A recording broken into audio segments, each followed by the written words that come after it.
Don't use your wife or girlfriend shampoo. You have your own hair. It needs its own life. It needs its own shampoo.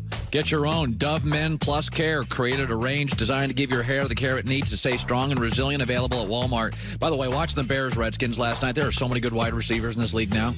If you go look at recruiting websites, every kid wants to be a wide receiver. And nobody wants to be a running back. State of California's got 3 elite running backs. It's got 40 wide receivers. There are so many good wide receivers in football. It's the basketball position on the football field, and everybody wants to be a wide receiver. And they're just coming out of the NFL. Like, every year you get like 10 new guys. Kansas City's got 2 new guys. Like, where did they come from? Last night, all sorts of athletic ability on the perimeter. So sometimes, Tony Gonzalez talked about this yesterday, when you get into a relationship and you want out of the relationship, you need a break, you need a pivot, you need a transition, you need help. You start making excuses, picking fights. I always felt Oklahoma City actually wanted to move off Russell Westbrook 2 years ago, and they got a break. Paul George came to him and said, I want out. And that allowed Oklahoma City to go to Westbrook and go, you know what, our bad. You deserve better than us, Russell. You go to Houston. We can't get anybody to stay here. Oklahoma City wanted to pivot off Russell Westbrook, but he's popular. Ask the Giants on Eli Manning. It's hard to pivot off popular, especially if popular's won or been to a Super Bowl or been to a finals. Westbrook had. Eli had 2 Super Bowls. Cam Newton's been to a Super Bowl. He's been an MVP. It's hard to pivot off him. I believe Carolina made a decision about a year ago. They're done with him. They're kind of out. They want to get out of the Cam business, and they don't, they're drafting all these players offensively, and they're not working, and they know they're talented, and now Cam takes a day off, and everybody looks unbelievable, and how do you pivot out? This is a little bit of a break. Tom Pelissero is reporting this morning that Cam is believed to be dealing with a Liz Frank injury. The plan now is to keep rehabbing in terms of returning and avoiding an injury. It could be a while before he returns to the field. This is classic. Cam, we rushed you back. Our bad. It was irresponsible of us. Cam, we want you fully healthy. Let's go to Thanksgiving. Let's just get to Thanksgiving. This is the transition piece they need. Cam, and by the way, Cam's always had other interests in his life. Cam, rehab, our mistake, our bad. You stay, get totally healthy, and then they can watch 6-7 games of Kyle Allen and make a determination. This is good.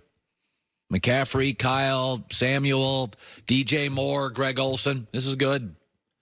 That's what Carolina needs, because they're ready to move off Cam. They just don't know what they have, and they need, I think you got to have 6-7 games with Kyle Allen. I mean, it was nice in Arizona. Now he plays Houston.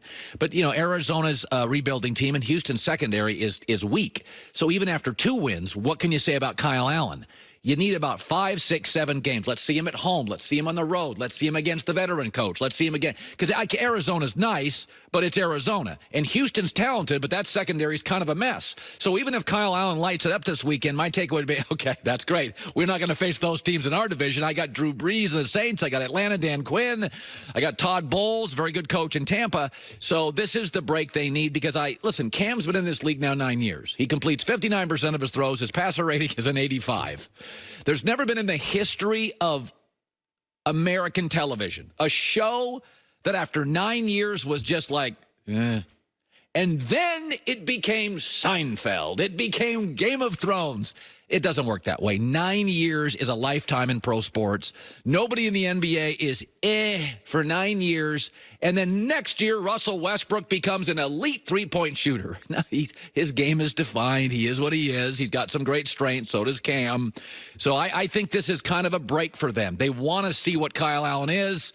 And so they can use the old, it's not you, it's us. We rushed you back. Our bad. It's irresponsible. Please take Thanksgiving to get back. And it gives Carolina the opening to see if they've got the next guy. And by the way, Cam's got a year left on his contract after this, but it would not be. He's actually a little bit of a steal. He's making $22 million a year. He's actually kind of a, I don't know if bargain's the right word, but they're getting, in terms of sales and merchandising and Cam's a little bit of a bargain. So if you had to move off him a year early, this is not moving off 35 large. It's moving off 22.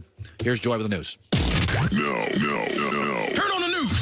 This is the Herd Line News. So Mitch Trubisky finally got the Bears offense going against the Redskins last night. Yes. After throwing no touchdowns in the first 2 games, Trubisky found wide receiver Taylor Gabriel in the end zone 3 times in the first half. He finished with 237 yards, 3 touchdowns, and 1 interception in the 31-15 win. But he says he still has a long way to go. I think we're still growing and evolving as an offense. I don't know if I would call it a breakthrough yet. We got to keep getting better, keep growing. Definitely room for improvement, definitely in the second half, especially on my part. So I think if we just stick to the process and keep growing and keep learning and sticking together, we're going to be all right. Yes, Chicago defense also had a big game, 3 interceptions and 2 fumble recoveries and 4 sacks. Yeah, like, you don't have to be an NFL scout. You can see certain things in this league. Like, you can watch Chicago's defense and go, oh, yeah, they got a bunch of good players. You can watch Patrick Mahomes in Kansas City and go, oh, they're way faster than everybody. It's like Chicago's one of those defenses that just jumps off the TV set. You never, even when you beat them on a play, their catch-up speed, they always put pressure on the quarterback. They just look terrifying. Terrifying.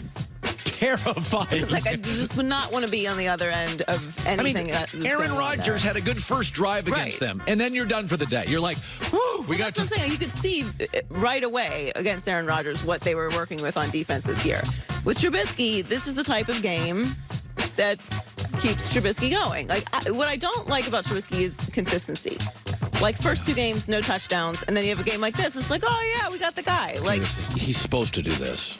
I mean, honestly, this is what you're supposed to do. I'm not taking anything away from it. It's a good game. I'm trying not to do that this year. Like, oh, he's playing Washington. Like you said, do what he's supposed to do. Right. But it's, Kyle Allen was good against Arizona. But I think if you looked at film, if you were a coach of Carolina, you're like, we have way better players than Arizona. Yeah, but I don't know if I would compare, because we didn't know what to expect from Kyle Allen. I will make this argument. Kyle Allen's more talented than Mitch Trubisky. Kyle Allen was the #1 quarterback in the country in high school, had a weird college career. I will make this bet. Kyle Allen is more naturally gifted as a thrower than Mitch Trubisky, and I don't think it's close. And I'm dead serious here. I got nothing against it. Everybody thinks I hate Trubisky. No, I just don't like the way he throws. No, I don't like Trubisky either. I don't know that what his level up is. I think you're seeing it. Right. Yeah, this is and that's not enough. Exactly. It's enough to win games. Right, but that's not your goal. Right. Once you have to pay Mitch, then you can't keep all these defensive players. I mean, your goal is to win games, obviously, but your ultimate goal is to win the game, and do you think he can win the game? I don't. So the Jets are 0-3 for the first time since 2003 and have been without Sam Darnold, obviously, who's been out with mono for the last 2 games. He's on track to return Week 5 against the Eagles, and he's confident the Jets can turn the season around.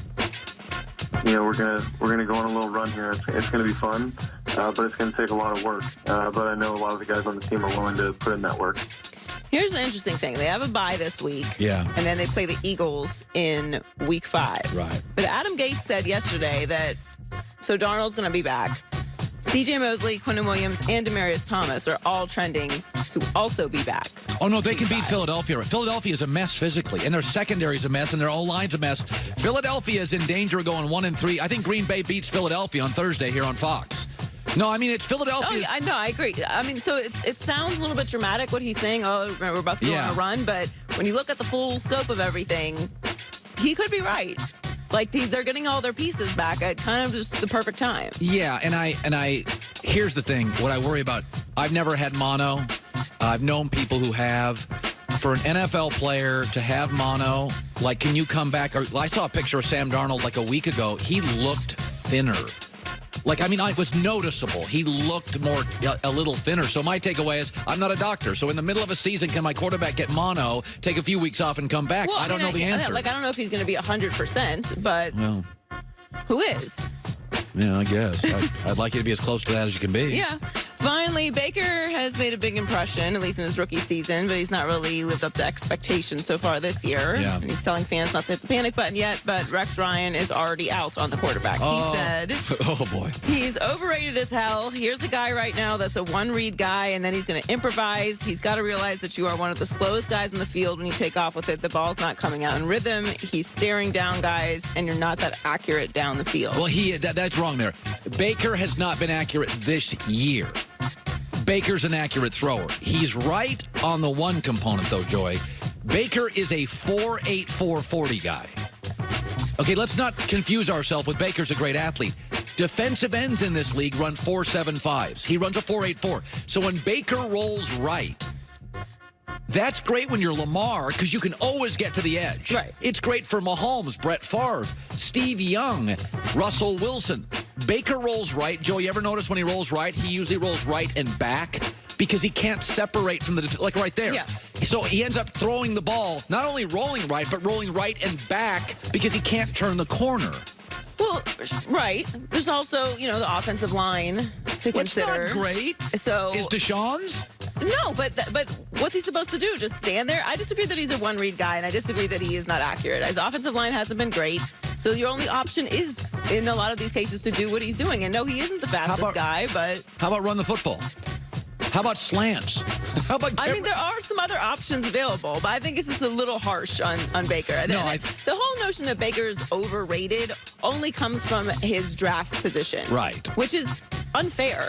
Like, of course, you have expectations when you're the number 1 overall draft pick, but he also went to the Browns, so let's keep it in perspective. Like, obviously, we've elevated the expectations for them based off the moves that they've made, but also all of us who've been watching the Browns for the last 20 years are trying to keep it in perspective. But Andrew Luck and Deshaun Watson had horrible O-lines their first 3 years. They're winning their division, Joy. So I don't want to hear about his O-line's no good. You're the number 1 pick. Deshaun Watson wasn't the number 1 pick. Who was Deshaun Watson? Where did Deshaun Watson and Andrew Luck go? Who are their head coaches? Who are their coordinators? They were talented enough to overcome a bad O-line. Russell Wilson led the NFL in touchdown passes 2 years ago with the worst offensive line. So if you're telling me Baker's a number 1 pick, I don't want to hear that, well, his offensive line isn't great. There's 3 great O-lines in the league. I'm not saying that there aren't some things that Baker needs to work on. Yes. I'm just saying that when you look at the entire perspective of everything, it's not all on Baker. You appear to be defending Baker. I am appearing correctly. I am defending Baker. I don't want to hear about the O-line again. There's 3 good ones in the whole league. That's the new league is everybody's O-line stinks. It's not just the offensive line. All right. Joy with the news.